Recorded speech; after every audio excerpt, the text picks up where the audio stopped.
Even though the U.S. presidential primary election season is just getting started, Donald Trump wants to make it seem like his third nomination for president is inevitable. Now is the time for the Republican Party to come together. We have to unify. We're all on the same team, 100% focused on Biden and beating him in November.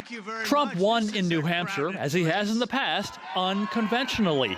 He essentially parachuted into the state only occasionally to hold rallies, while his last viable competitor in the Republican field, Nikki Haley, barely left the state.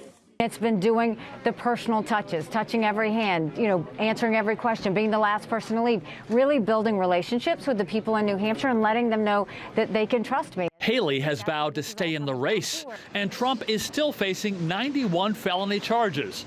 Polls have shown that a conviction on any of them could hurt him in November's general election. Here in Wisconsin, a crucial U.S. state that helped Joe Biden beat Trump in the 2020 election, Ken Brown is a longtime Republican Party leader. He's worried that Trump could wrap up the Republican nomination in just a few months and then be convicted, leaving the party with no Trump alternative heading into the general election. But right now he has so many legal issues that he's going to have to deal with. We cannot convince those middle-class mothers in the outer skirts of the major cities to vote for a convicted felon to be our president again. Still, the criminal indictments did send Trump's popularity among Republican voters soaring, as they overwhelmingly still believe his falsehoods about the 2020 election and that he's the political victim of the Joe Biden administration.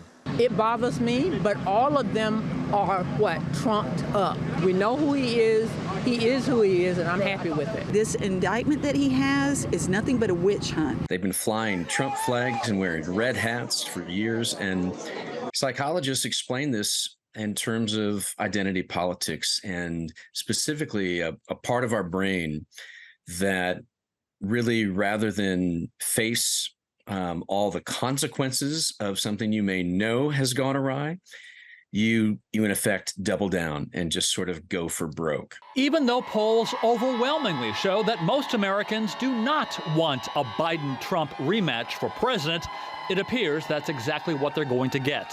And yes, Trump can be convicted of crimes and still win the presidency. Andy Roesgen, TRT World.